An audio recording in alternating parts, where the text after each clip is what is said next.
All right, another station here. We're going to have 18 to the negative 1, x to the 6, y to the negative 8th, divided by 9 to the negative 1, x, y to the 3rd.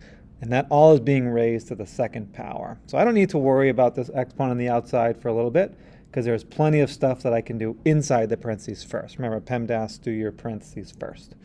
So what I see are some negative exponents. I'm going to try and get rid of all of those by changing their floors. So instead of 18 to the negative 1, I'm going to move the 18 to the denominator and make it to the positive 1. But you don't need to write it if it's just an exponent of 1. Now my y to the negative 8th, right there, I'm going to move that to the denominator, make it y to the positive 8, which becomes positive when you flip it from numerator to denominator.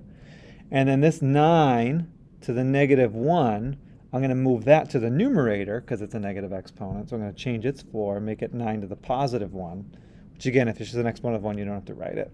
And then everything else would stay. So right, this x to the positive 6 stays in the numerator. My x to the positive 1 stays in the denominator. My y to the positive 3 stays in the denominator. So that took care of all my negative exponents. Now for the next step, I still don't want to worry about the outside 2 yet, because there's still more that I can do inside the parentheses.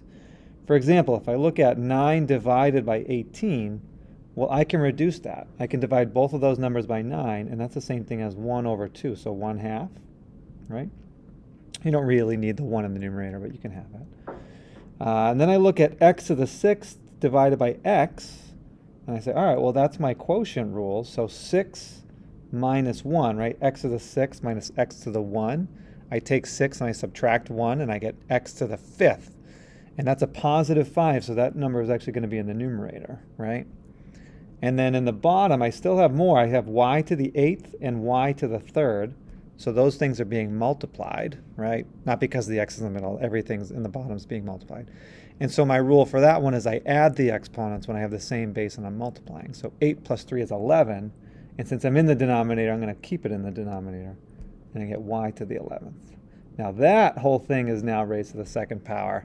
But if you look at what's happening now inside the parentheses, there's nothing left for me to do, right? There's x's, there's y's, and there's a 2. There's nothing left to simplify. So now I can go ahead and distribute this 2 to all of the terms inside. And that will give me my final answer. So x to the 5th squared, right? That's power to a power I multiply. So 5 times 2 is 10. 2 squared, right? So if I distribute the 2 here, 2 to the 2 is just 4. And then y to the 11th squared, again, power to a power I multiply. So 11 times 2 is 22. So that's my final answer. So you have your example down below. It's similar. Go ahead.